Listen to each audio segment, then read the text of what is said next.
Olá, pessoas! Boa noite para você que está assistindo essa transmissão ao vivo ou para você que está assistindo isso aqui no momento que você acessou o nosso canal, independente do dia que seja isso. Eu te dou boas-vindas. Me chamo Luiz Felipe Freire. Eu vou ser hoje, mais uma vez, o anfitrião de vocês aqui nessa palestra online que a gente chama de Contextos Live. Estamos na nossa 13ª edição. Viva! A gente está conseguindo desenvolver isso agora com uma maior frequência. E espero que vocês estejam gostando da maneira como o conteúdo está sendo desenvolvido, com toda essa plataforma aí que a gente está utilizando, com esses recursos. Se vocês estiverem gostando, comentem aí embaixo, por favor, nos dê esse feedback para a gente saber se o que a gente está fazendo tá massa, se a gente pode seguir por esse caminho, ou se vocês querem a necessidade de outras coisas, que aí a gente vai buscar os recursos necessários para poder dar esse dinamismo. Hoje a gente vai falar na nossa 13ª edição da Contextos Lives, da Contextos Live, sobre um projeto, mais um projeto, na verdade, desenvolvido na Baía de Todos os Santos, dessa vez no município de Salbara, ainda dentro ali da Baía de Todos os Santos, só que é um município localizado aí a noroeste, né, da Baía de Todos os Santos, ali mais ou menos após a foz do Rio Paraguaçu.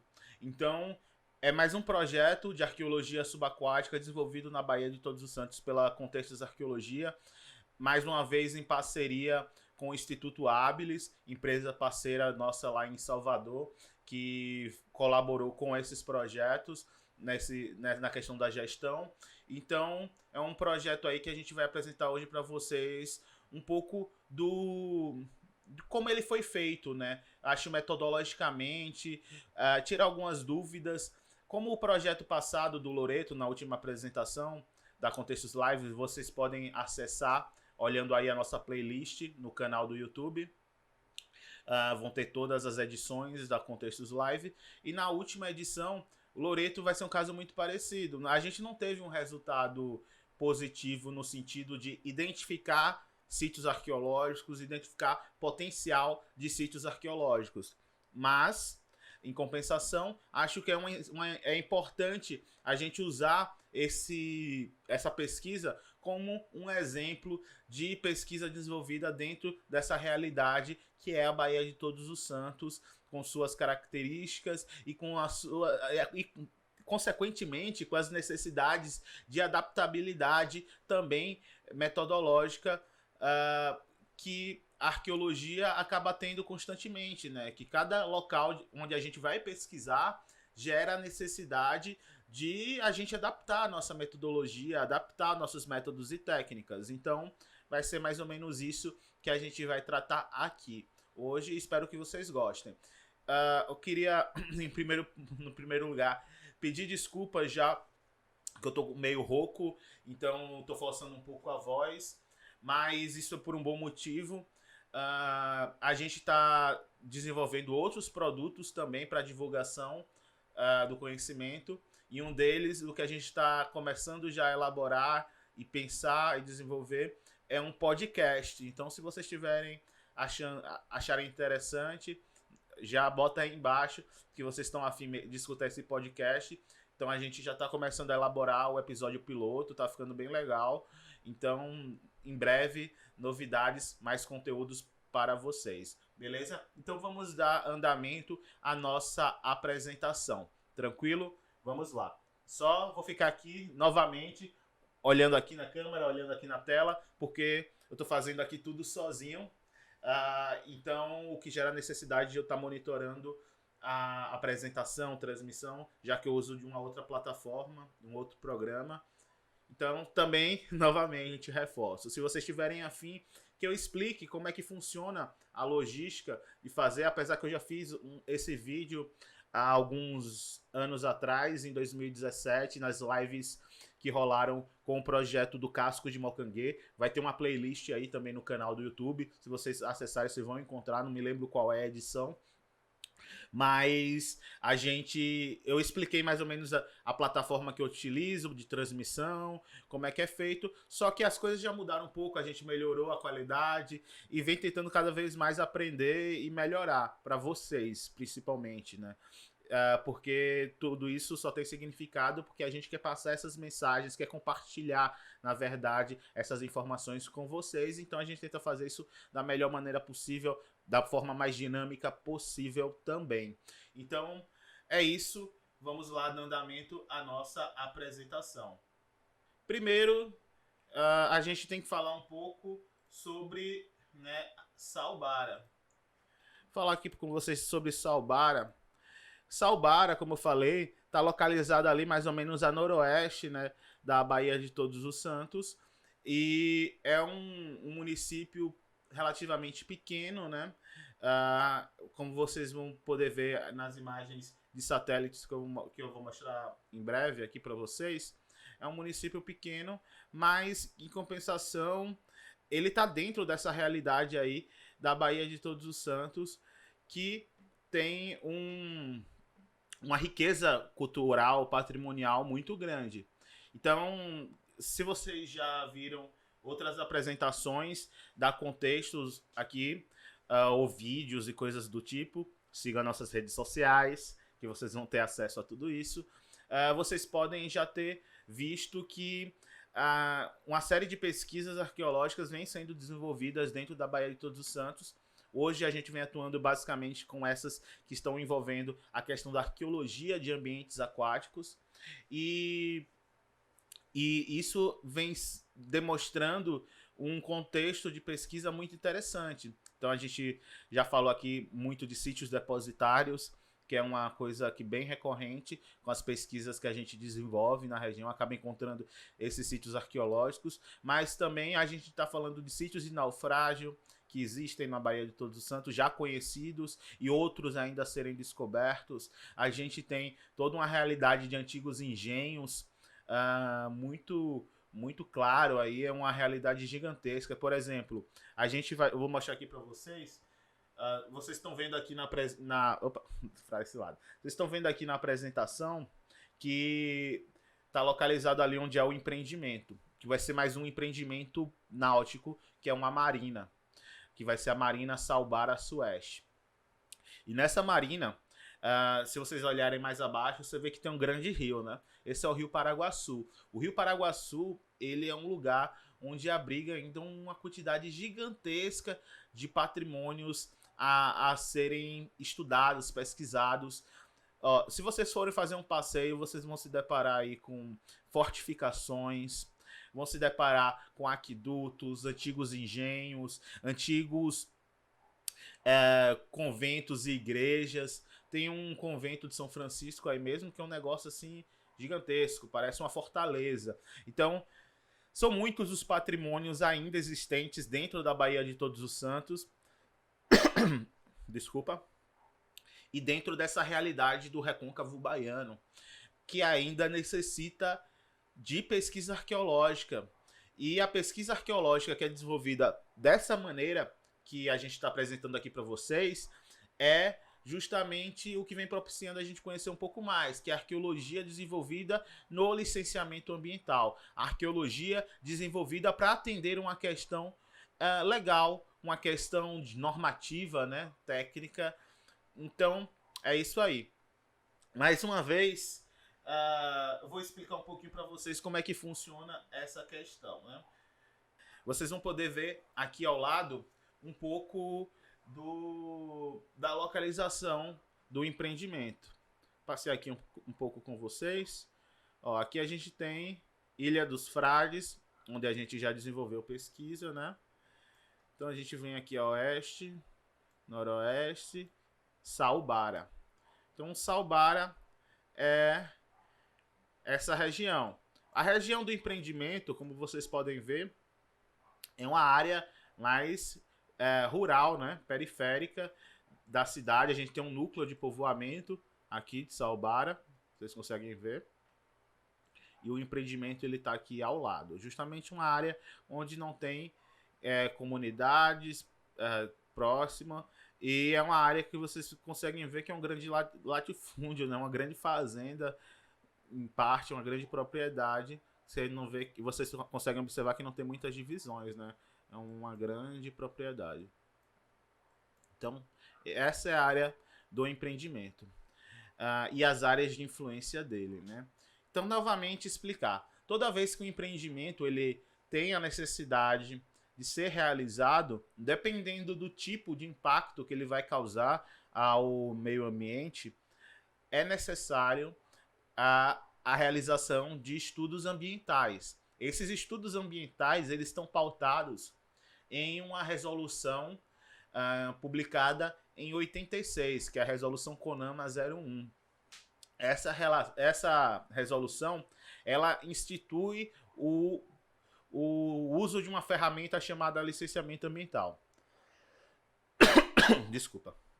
O licenciamento ambiental nada mais é do que você fazer uma série de estudos que acabam tendo várias especialidades. Eles vão desde a área do meio biótico, do meio físico, social e patrimonial. Então ele vai para diferentes esferas, porque entender basicamente esses estudos, eles vêm a responder o que basicamente? Esse empreendimento sendo instalado nessa área, quais tipos de impactos ele vai causar ao meio ambiente e o que está inserido dentro desse meio ambiente, né, gente? Porque a gente tem que lembrar que a gente faz parte também de tudo isso e enquanto sociedade a gente vem deixando também nesse ambiente várias marcas, vários testemunhos. E é isso que a arqueologia acaba tendo como objeto de leitura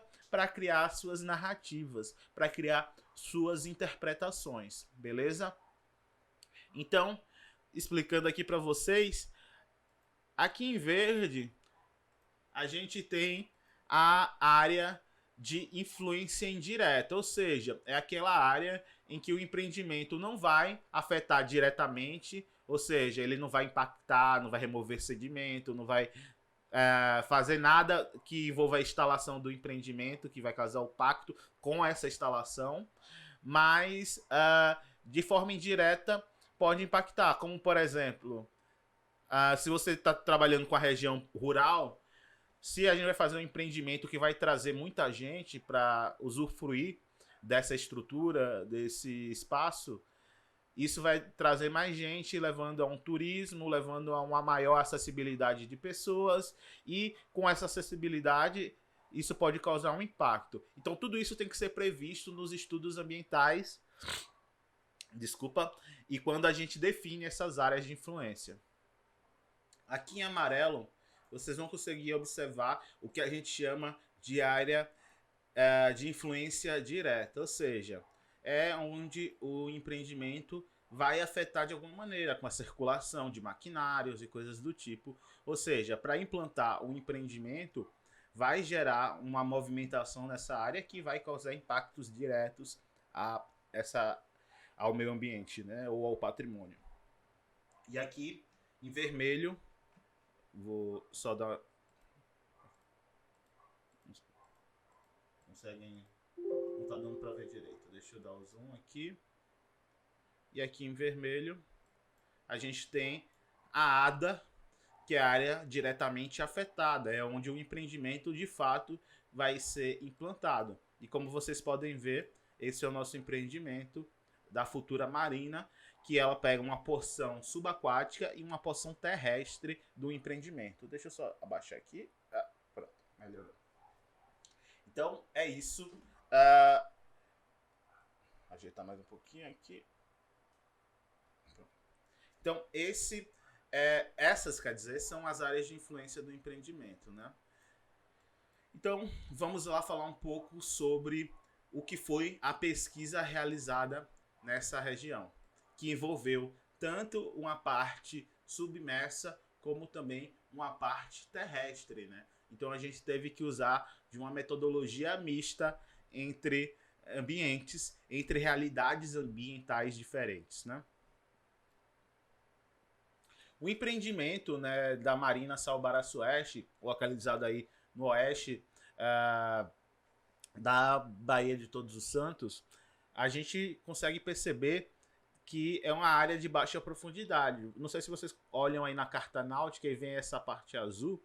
Essa parte azul significa que são áreas de menor profundidade e especificamente na área do empreendimento de baixíssima, já que a área varia ali de 3 a 0, né, em profundidade. Então é uma área bem rasa e com uma constante com a constância nessa baixa profundidade, ou seja, você navega alguns quilômetros e ainda continua com a mesma profundidade, né? Então isso é algo bem interessante para a gente entender e foi uma das coisas que a gente usou como referência para pensar também a metodologia de pesquisa, né? Aqui está o empreendimento, por quê? Porque a gente precisa entender de que maneira esse empreendimento ele vai ser implantado, qual o tipo de impacto que ele vai causar, para a gente poder prever, né, de que maneira isso pode afetar um patrimônio arqueológico que porventura pode existir nesse local. Então, como vocês podem ver, a marina ela vai ser totalmente escavada nessa área. Então a gente tem aí a parte terrestre que vai levar à instalação após a escavação e tornar esse ambiente como uma espécie de lago marítimo, né? Vão ser instaladas os pias flutuantes para a atracação de embarcações, para o fundeio de embarcações e o acesso, que é esse canal que vai ser dragado na porção subaquática do empreendimento, né? Então aqui vocês conseguem ver o pia flutuante que vai ser instalado nessa área que vai ser escavada na porção terrestre do empreendimento, com a especificação dos seus tubulões, que são esses tubos que são estaqueados para que sejam afixados, né, os pias flutuantes, que mudam de acordo com o nível de amplitude de maré, né? E aqui um exemplo desses tubulões que vão ser instalados. Mais algumas questões estruturais do pia, das estruturas e como elas são pensadas. E o que para a gente é importante, sempre quando vê a instalação de estruturas como essa, que foi o caso lá da Marina São José, o caso do Pia do Loreto também, é que eles são impactos pontuais, né? Já que eles criam pontos de estaqueamento ou pontos de fixação, de fundação de sapatas e estruturas no fundo marítimo. Mas são questões pontuais. Só que nesse isso não é um ponto tão importante, porque como esses pias flutuantes vão ser fixados dentro de uma área que vai ser escavada, então não faz tanta diferença assim, né? O maior impacto é o impacto de escavação de toda a área, né? Então a gente vê aqui mais alguma coisa dos pias flutuantes e o canal de acesso. Aqui vocês podem observar que o canal de acesso vai ser dragado para 2,5 metros de profundidade. Essa área aí já tem uma variação, que eu falei, de 1 a 2 metros de profundidade. Então eles vão escavar, ou seja, dragar 2,5 metros para tornar um canal acessível a embarcações de maior calado que vão para essa área hoje terrestre, onde vai ficar a parte realmente da marina com os pias flutuantes. Então aí vocês podem ver as áreas de influência do empreendimento mais uma vez, e o que a gente focou foi em pesquisar a ADA, né? Que é a área diretamente afetada do empreendimento, que é aquela área onde o empreendimento de fato vai ser implantado. Então nesse caso, especificamente, a gente focou só na ADA, porque na ID não tinha nada que justificasse a necessidade de pesquisa.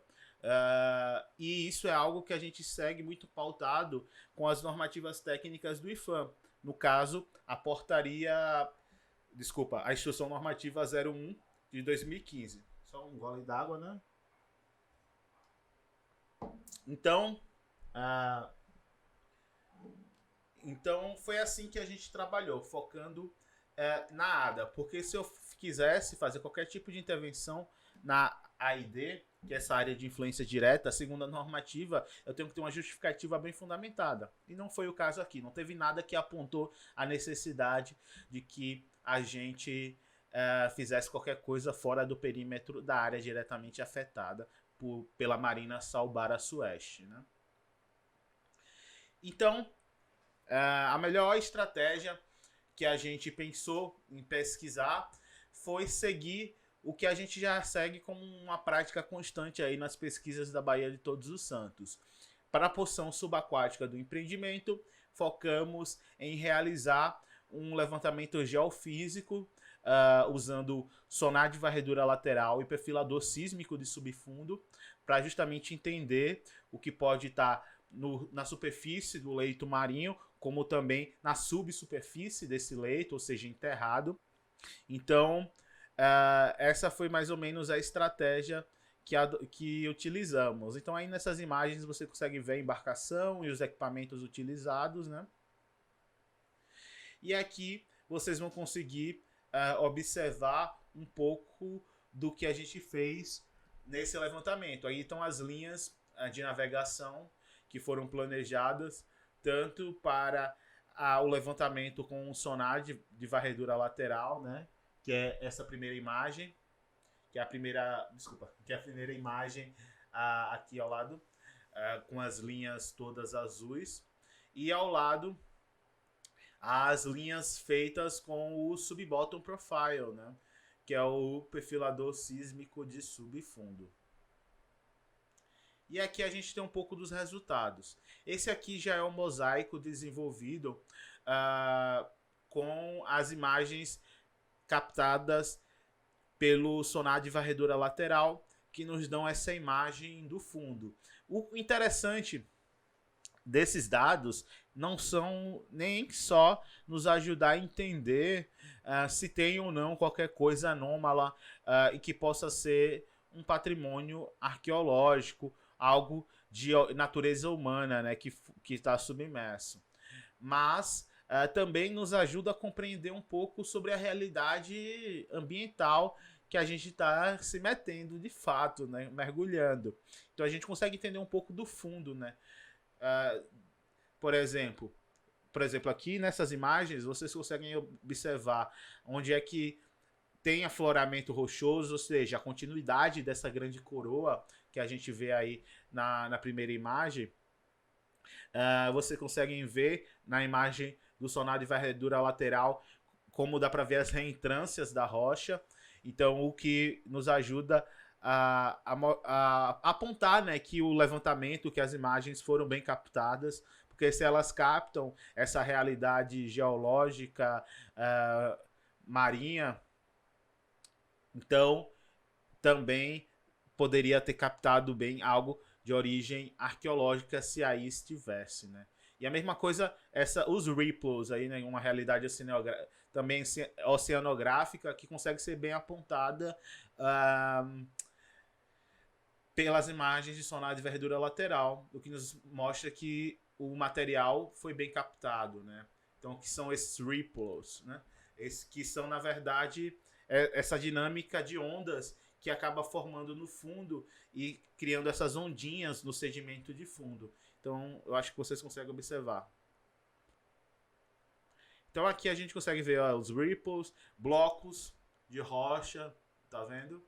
Então, tudo isso a gente conseguiu captar com as imagens de sonar de varredura lateral. No entanto, a única coisa estranha que nos deixou na dúvida se era algo natural ou não foi essa anomalia aí, que a gente batizou, né, de anomalia 01 aí, geofísica, né? Então, a gente tem aí uma estrutura grande, né, que você vê, algo que poderia variar aí a quase 5 metros, mas que é meio estranho, porque você vê uma sombra não muito bem definida, então não dá para entender mais ou menos o que é, porque não tem uma forma também muito clara, é um formato irregular. Então, para a parte subaquática do empreendimento, a gente teve que pensar que aquilo, o levantamento geofísico não apontou coisas interessantes, não apontou grandes estruturas, na verdade só um ponto. Então a gente sempre foca naquilo, que o levantamento geofísico ele é importantíssimo. Então você vê que a gente fez até um levantamento geofísico bem amplo, né, na área, extrapolando bem a área do empreendimento, a ADA, justamente para a gente ter essa clareza de que a gente está tratando de compreender realmente de fato se toda essa realidade aí local, né? E se tivesse alguma coisa a gente teria detectado nesse momento. Só que é aquilo, né? O que é que a gente pode detectar com o levantamento geofísico? Estruturas de médio a grande porte, basicamente. Coisas pequenas, materiais móveis, artefatos móveis, como garrafas, louças, coisas pequenas, objetos, dificilmente vão ser detectados com esses equipamentos, porque eles são muito pequenos. Então, isso gera sempre a necessidade de que a gente tem que mergulhar e encontrar, e usando também como base a realidade de uso dos espaços costeiros, né? Então não adianta eu pegar e querer mergulhar em toda a região da Baía de Todos os Santos para encontrar coisa. Eu vou mergulhar naqueles pontos onde eu sei que a realidade para ter a formação, por exemplo, de sítios depositários é maior, que são elas as áreas onde as embarcações possivelmente fundeavam no passado ou que fundeiam ainda hoje, ou seja, onde elas encostam para descarregar pessoas, cargas e etc. Então a gente focou em trabalhar toda essa área aí da ADA, desse corredor do canal de acesso, né, que vai ser dragado, também através da investigação direta, né? Então isso a gente vai falar um pouco mais à frente. Aqui vocês conseguem observar a localização da anomalia. A anomalia está bem no limite da ADA, quase já saindo, né, da ADA, do empreendimento. E aqui vocês conseguem ver um pouco das imagens geradas com o perfilador sísmico de subfundo, né? Então a gente tem aí alguns perfis, só que com o perfilador sísmico de subfundo não encontramos coisas significativas, nada que apontasse que teria estruturas que não fosse de natureza natural, né? Desculpa, que redundância, né?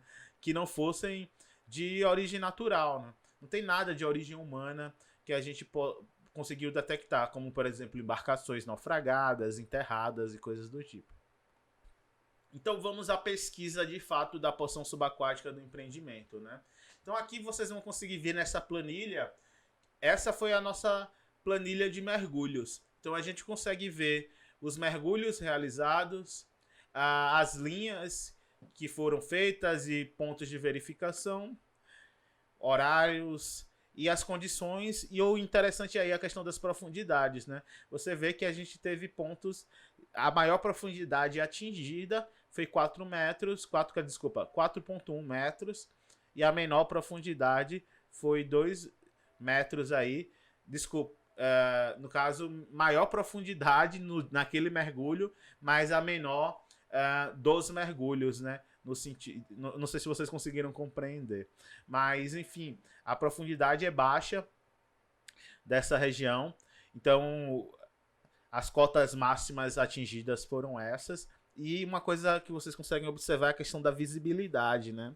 Então, a visibilidade também foi bem reduzida nessa área de pesquisa, diferente das outras regiões pesquisadas na Baía de Todos os Santos, como no caso da Ilha dos Frades, onde a gente teve uma boa condição de mergulho, né? Ou em Bibarras também, que eu já apresentei aqui. Vocês conseguiram ver também que lá a gente conseguiu ter boas profundidades, boas condições de visibilidade. Já que não. Isso é reflexo de duas coisas, basicamente, que a gente observou. A primeira, o fato de ser baixa profundidade. Quanto mais baixa a profundidade, maior essa dinâmica marítima que ocorre ali embaixo, o que leva à suspensão de sedimento. E a segunda, o tipo de fundo, porque a maior parte dessas áreas onde a gente mergulhou, ele tinha um fundo meio lodoso. É um sedimento que não chega a ser um sedimento arenoso, mas que ele tem uma textura meio lodosa. Então, quando a gente encosta ou faz qualquer movimento, isso acaba fazendo com que muito sedimento seja suspenso na água, e isso restringe bastante a visibilidade. Eu vou mostrar para vocês umas imagens que vão ilustrar um pouco melhor isso, e vocês vão conseguir compreender. Todo mergulho realizado aqui, eu vou mostrar isso para vocês entenderem como funciona. Nas outras apresentações, eu não tinha falado um pouco sobre isso, e eu acho que é interessante vocês entenderem que todo mergulho que a gente faz, ele é totalmente registrado, no sentido de saber que horas entramos, que horas saímos, as condições do local, as condições de mergulho naquele momento, né? Mas também para a gente entender o que foi feito, o que foi observado. E para isso, todo mergulho realizado obrigatoriamente gera a necessidade de preenchimento de uma ficha com esses questionamentos, né? Por exemplo, a gente está usando aí coordenadas WGS 84 porque nessa parte a gente acaba usando o GPS de mão, que não dá para a gente botar no padrão Sirgas, né, 2000. Então a gente acaba usando o WGS 84. Mas depois a gente transforma isso para o SIGA, já que o IFAM pede que seja com dato oficial, que é o Sirgas 2000, né? Então a gente tem aí o tipo de atividade exercida, quais as demais atividades desenvolvidas, se houve presença de vestígios antrópicos e se esses vestígios eles tinham interesse arqueológico, porque não sei se vocês se lembram das outras palestras do caso das poitas de Fundeio, lá do Loreto, da Marina São José, que são grandes blocos que foram colocados por pessoas há poucos anos atrás, ou poucos meses atrás. Então, são vestígios antrópicos, só que não são de interesse arqueológico. Por quê? Porque eles não vão trazer nada de importante no sentido de produção de conhecimento. Então, para a gente, não é de interesse arqueológico. Então, isso a gente tem que ter essa sensibilidade de observar lá embaixo se aquela anomalia ou não. No caso, quando esse o objetivo da atividade, verificar a anomalia geofísica, se é de natureza humana ou se é de interesse arqueológico ou não. Ou quando a gente está fazendo linhas de varredura, ou círculos concêntricos, pêndulos, linhas direcionais, quando a gente está procurando, através da investigação direta, sem nenhum referencial apontado pelo levantamento geofísico, também a gente tem que olhar isso. Então, a gente tem que dizer se tem interesse arqueológico ou não, se houve a coleta de material, se foi feita a realização de imagens e por aí vai. Então, vocês conseguem observar e ver aí mais ou menos o que a gente tenta registrar com esses mergulhos, né? E aqui umas imagens para ilustrar um pouco do trabalho de verificação da anomalia geofísica, né? A gente fez o trabalho dessa verificação da anomalia, só foi um ponto, a gente caiu lá e encontrou um ambiente com muita dificuldade de trabalho, baixa visibilidade, fundo, como eu falei, lodoso e com uma concentração de vegetação, de algas em determinados pontos. Então, o resultado da atividade foi que a gente não encontrou nada, não tinha estrutura, não tinha nada. A gente ainda fez 2 vezes esse ponto para ter a certeza de que nada realmente de origem antrópica ou com importância arqueológica passou despercebido pelo nosso olhar. Então, o que a gente acredita é que essa anomalia pode ter sido gerada pela realização de depressões ou por sombras que foram criadas por essas concentrações de algas e coisas do tipo. Já que não tem nada, então a única explicação possível que a gente vê é que tenha sido algo desse tipo, né? Também desenvolvemos as linhas de varredura. Mais uma vez, puxo o gancho para as outras palestras. É algo que a gente vem aplicando bastante nas pesquisas desenvolvidas aí na Baía de Todos os Santos. Por quê? Porque as linhas de varredura nos ajudam a fazer o levantamento de grandes áreas com maior dinamismo, né? Então, como a gente está falando de área de baixa profundidade e com profundidade constante, então dá para a gente estabelecer essas linhas sem esse perigo da questão da mudança de profundidade e como isso pode afetar a nossa condição fisiológica enquanto mergulhadores, né? Então, a gente estabeleceu essas linhas que totalizaram 10 linhas, né? Que interligadas se resumem em 5 linhas grandes, aí de 200, formando linhas de 400 metros, né? Então, o que deu pra gente fazer um levantamento aí de uma boa área. E na zona da praia, nessa zona de interface, a gente continuou fazendo aquele levantamento em que os pesquisadores vão fazendo o levantamento, caminhando de acordo com a maré, pegando uma amplitude de maré mais baixa e uma profundidade, desculpa, e aí vai subindo de acordo com que essa amplitude vai aumentando. Também na porção subaquática, como fica um intervalo entre o caminhamento e as linhas, fica um hiato ali no meio. Esse hiato que é muito raso, que não dava pra gente encostar com a embarcação para botar a linha, fazer, a gente fez através do mergulho livre, snorkeling, né?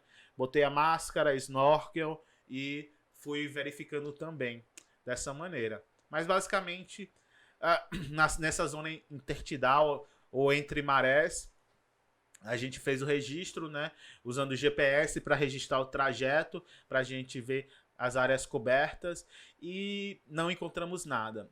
A gente tem uma faixa curta de praia e é uma faixa de praia basicamente com muito material de origem antrópica, só que muito recente, muito lixo, tem muito lixo contemporâneo.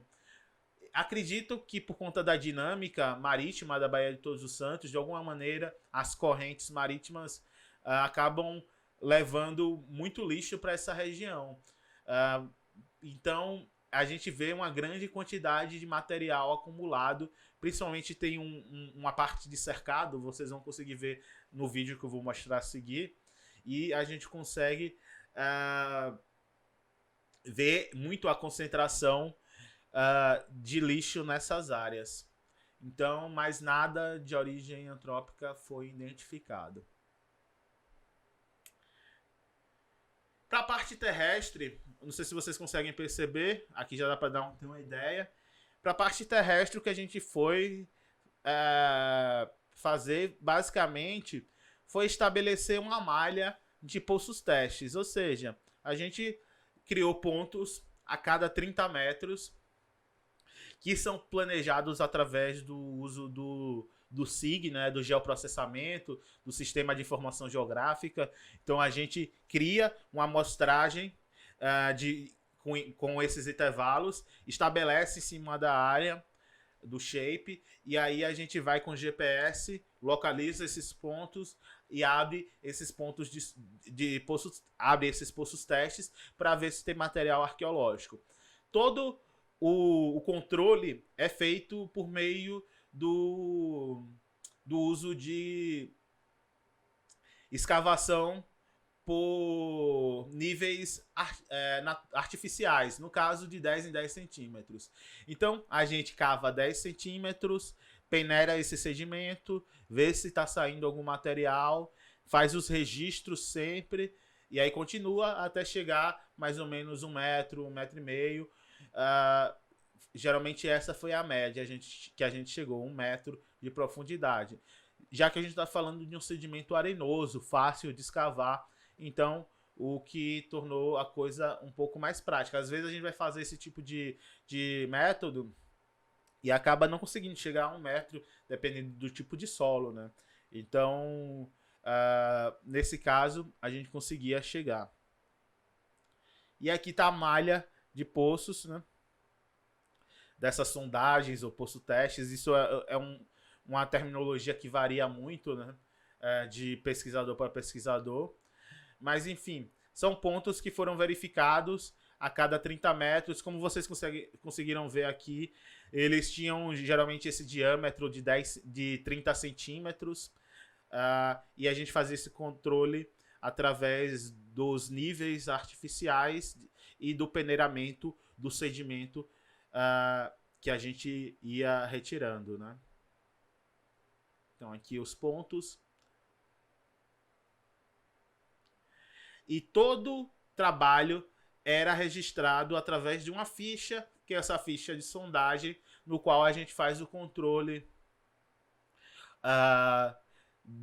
fazendo a descrição do sedimento, das mudanças de coloração, tipo de sedimento, também observando a presença de elementos aí como material arqueológico, material orgânico, como carvão e coisas do tipo.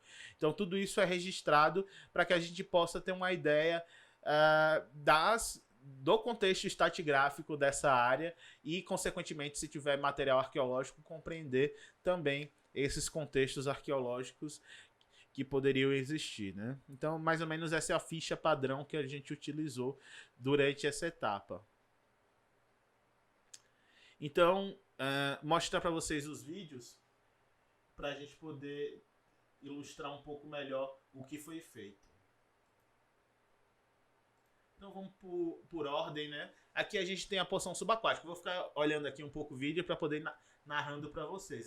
Como eu mostrei aí a Salbara, ali ao fundo a gente consegue ver a área do empreendimento, né? Que é onde vai ser implantada a marina, Salbara Sueste. Então vocês conseguem observar que o mergulhador está no fundo aí, que é o Almir Brito Júnior. E aí, ainda assim, a gente consegue ver muita luz entrando. Por quê? Porque ele está aí falando de 2, 3 metros de profundidade. Ele está realizando o levantamento por círculos concêntricos na área daquele ponto de anomalia. Então vocês conseguem observar um pouco do fundo, né? Como eu falei, ele tem essa textura um pouco lodosa, com alguns pontos de vegetação. Nesse caso, esses pontos estão mais esparsos. Tem áreas que tem uma maior quantidade dessas algas. Então aí a gente está ao ponto 0, né? Que a gente estabelece através da marcação com a boia. E com a determinação do ponto previamente, ó, você consegue ver essa vegetação de fundo. E o pesquisador chegando novamente aí ao ponto 0 e expandindo o círculo. E aí no fundo vocês estão conseguindo ver as marcações. Como a gente teve uma visibilidade um pouco restrita, a gente teve que diminuir o nosso intervalo de busca a cada 1,5 metro. Então, essas marcações, elas são feitas no fundo para a gente ter como referência para determinar quando a gente terminou um círculo, né? E aí expandir. Então é 7,5 metros e por aí vai. Então toda essa área aí, ela tem uma profundidade constante que vai variando aí de 4 a 1 metro de profundidade. Tanto que a embarcação que a gente teve que usar foi a Grauçá, do pessoal lá da Shark Dive, que tem um baixo calado, o que dava pra gente acessar a área, já que não tinha ponto de desembarque, não tem pier, né, nessa região. Então, aí está sendo feito o estabelecimento da linha de varredura de 200 metros. Você consegue ver os pesquisadores colocando a linha, né? Então a gente vai colocando com a embarcação, estabelecendo, tudo isso é feito através do SIG, né, do geoprocessamento. E aí, depois da linha estabelecida, a dupla de mergulhadores, nesse caso a gente não usou trio, como nas pesquisas passadas, a gente usou dupla, já que a gente não podia sair muito da coluna da linha, já que a visibilidade era baixa. Então foram 2 pesquisadores olhando o fundo. Então aí um pouco para vocês entenderem do fundo. Aí o nosso arqueólogo Almir Brito Júnior. E não sei se vocês conseguem observar com muita luz, né?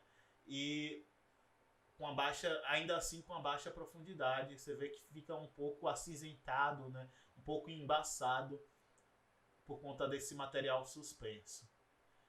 E foi esse o nosso contexto de pesquisa subaquático, que não resultou na identificação de nenhum elemento que nos apontasse a existência de sítios arqueológicos ou algo do tipo.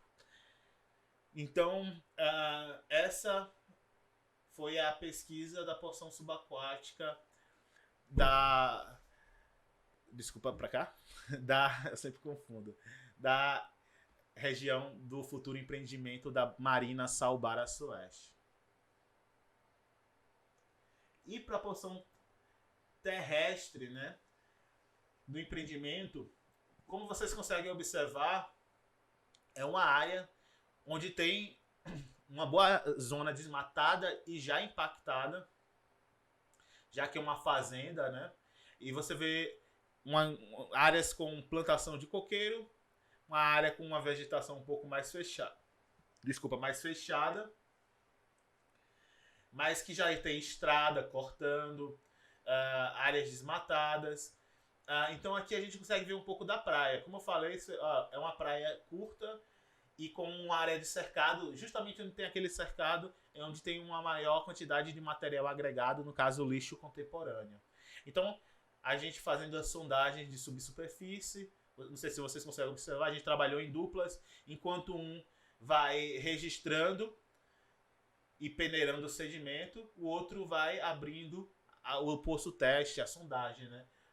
E fazendo esse controle de estar cavando no máximo níveis de 10 centímetros a cada 10 a gente vai abrindo, controlando, peneirando, registrando e fazendo o nosso controle.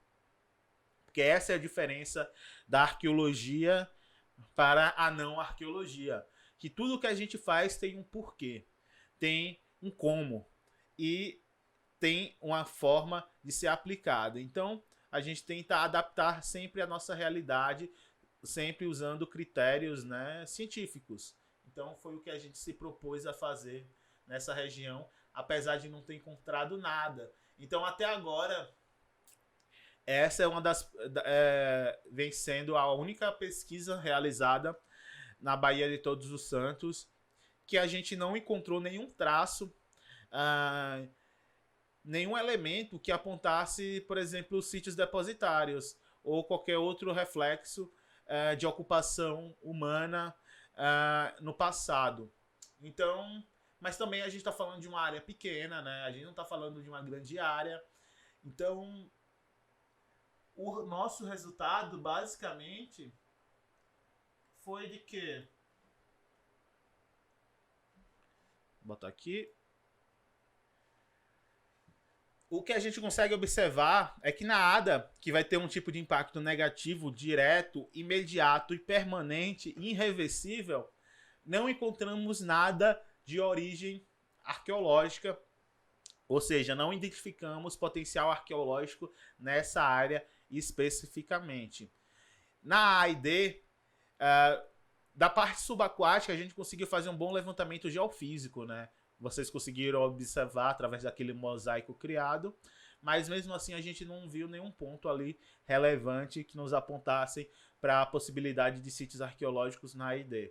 Na área terrestre a gente não trabalhou na ID, a gente focou somente na ADA, então é algo que a gente também acredita que não tem nada, mas também foi algo que não foi verificado e não tenha o porquê de ser verificado, já que essa área não vai sofrer impacto com a implantação do empreendimento. O máximo que vai ter é a circulação de maquinários e coisas do tipo, que é algo que já ocorre no local, né? Então não vai mudar. Então foi esse o nosso resultado. Isso que eu estou mostrando para vocês aqui é uma matriz de impacto, que é algo que a gente tem que apresentar nos nossos relatórios para que isso possa ser integrado a todo o estudo ambiental, ao licenciamento ambiental, né? Então, gente, basicamente o nosso trabalho foi esse. Então a gente teve esse resultado de não ter identificado nada de importância arqueológica, por mais que um levantamento geofísico amplo tenha sido feito. Então, a gente ficou com esse resultado mais uma vez. Que nem o Loreto, que foi outro também empreendimento que a gente não encontrou nada, apesar da Ilha dos Frades ter uma importância arqueológica grande, que a gente já conseguiu observar, mas o Loreto, especificamente na ADA, a gente não encontrou nada que levasse à necessidade de resgate de sítios arqueológicos ou registro, né, de sítios arqueológicos. Da mesma forma, aqui também não teve isso. Então, aqui a gente termina a nossa apresentação. Vou deixar o vídeo rolando aqui, enquanto a gente vai encerrando, tirando algumas dúvidas. Por quê? Na última edição, ocorrida no mês passado, a gente teve logo no finalzinho da live alguns questionamentos e a gente não conseguiu ver e a live acabou sendo encerrada e não deu tempo de responder. Então eu vou responder esses questionamentos hoje e acho que eles ligam com o tema da palestra e o que foi apresentado hoje também. Beleza? Então vamos lá. Os questionamentos foram feitos pela Vitória e o primeiro foi: é possível prever o tamanho dessas coisas submersas com esse tipo de imagem? No caso, ela está falando das imagens feitas com sonar de varredura lateral. Então, sim, é possível sim a gente prever o tamanho de tudo isso. Como vocês vão poder ver novamente aqui no nosso mosaico, ó. Aqui, por exemplo, a gente conseguiu prever o tamanho da estrutura. A gente até adicionou uma escala gráfica para ilustrar isso um pouco melhor para vocês. Mas a gente consegue, através da importação desses dados para um programa de GIS ou SIG, né? A gente consegue trabalhar esses dados e, como eles são feitos em escala, georreferenciados, então a gente consegue usar ferramentas de medição, ferramentas para plotar, criar shapes em cima e por aí vai. É uma infinidade de possibilidades que a gente pode ter com esses dados, né? Mas para a gente o mais importante é justamente isso, Vitória. É a gente entender a dimensão dele e a localização para que a gente possa tentar identificar, investigar e dizer qual a natureza dessa anomalia, né? E a outra pergunta também feita pela Vitória foi se a pesquisa ela faz também investigação dos aspectos que envolvem o patrimônio imaterial e se ele teria algum valor arqueológico, sei lá, como os relatos de cultura territorial e se ainda existe, né? Então, vamos lá ver se eu compreendi todos os pontos aí nesse questionamento. Então, primeira coisa, sim, a gente pode olhar um pouco para esses aspectos imateriais, já que a gente tem que apresentar uma contextualização etnohistórica. Então, dentro desse contexto etnohistórico, a gente pode adicionar um pouco dessas informações que já podem existir para o local, mas investigar do zero, não. Isso tem uma pesquisa específica que é exigida pelo IPHAN. O IPHAN, dependendo do tipo de empreendimento, ele pede que seja feito um relatório sobre o patrimônio imaterial daquela região que vai ser afetada por aquele empreendimento. Nesse caso, não. Nesse caso, o IPHAN somente pediu para esse empreendimento a realização do PAIPA, que é o Projeto de Avaliação de Impacto ao Patrimônio Arqueológico. Então, a nossa preocupação somente foi responder os aspectos que envolvem o patrimônio arqueológico, não o imaterial. Só que muitas vezes o imaterial e o arqueológico eles estão ligados. Então, durante a nossa investigação, a gente pode tentar também usar como os aspectos do resgate da oralidade das comunidades locais para entender aqueles pontos. Só que isso, quando a gente tem uma maior proximidade com essas comunidades, se a gente está trabalhando de uma área que está dentro do território dessas comunidades, fica muito mais fácil a gente trabalhar. Nesse caso em questão, quando a gente, como estava tratando de uma propriedade privada grande e de um empreendimento pequeno, a gente não teve como recorrer muito a esse recurso de falar com as pessoas e tentar trabalhar isso durante o processo de investigação, para tentar também usar o relato deles como um apontamento, como uma forma de apontar esse patrimônio. Teve uma pesquisa que a gente desenvolveu que foi bem interessante, anos atrás, lá em Ilhéus. No caso, foi um trabalho que eu fiz em parceria também com o pessoal que hoje está no Instituto Ábiles, mas antes era do Instituto Júlio César. E a gente fez um trabalho por conta de uma ponte em Ilhéus, a ponte do Pontal. E lá muitos dos naufrágios que a gente identificou, que são naufrágios do século XX, foram apontados através do relato de antigos pescadores, de memorialistas locais e por aí vai. Então, sim, a oralidade e essa imaterialidade ela pode estar presente durante essas investigações, desde que seja exigido pelo IPHAN, muitas vezes, ou que a gente tenha essa presença das comunidades dentro dessas áreas afetadas aí, para que a gente possa também trabalhar isso, né? Espero que eu tenha respondido. Então, pessoal, espero que vocês tenham gostado desse Contextos Live, mais uma edição. A gente se encontra novamente aqui próximo mês, sempre no final do mês. A gente tenta botar ali no final da semana, na quinta, na sexta-feira, mas tudo varia de acordo com a data, né? A gente tenta escolher sempre ali o último dia do mês, o penúltimo dia, mais ou menos por aí. Então, espero que vocês tenham gostado. Nos encontramos em breve. Continue nos acompanhando aí, ó, abaixo, nossas redes sociais, principalmente o Instagram. É lá que a gente anuncia quando tá lançando conteúdo novo, quando vai ter live, qual vai ser o tema, para que vocês possam nos acompanhar, participar e deixar a sua marca aqui também. Então, aproveitem o campo de comentários, deixem suas dúvidas, tem o chat aí ao lado, deixe suas dúvidas também. A gente, se não conseguir responder agora, a gente responde na nossa próxima edição, não se preocupem, mas sempre continue nos acompanhando e fazendo com que esse projeto valha a pena, né? Isso aqui, como eu gosto de sempre falar, isso aqui só é feito porque tem vocês e essa é a nossa ideia, é interagir, é compartilhar, tá tornando isso aqui um espaço, por mais que seja digital, é internet, é vídeo tal, mas criar esse espaço para interação. Então, conto com a presença de vocês. Até a nossa próxima edição da Contextos Live. Até mais, gente. Fui.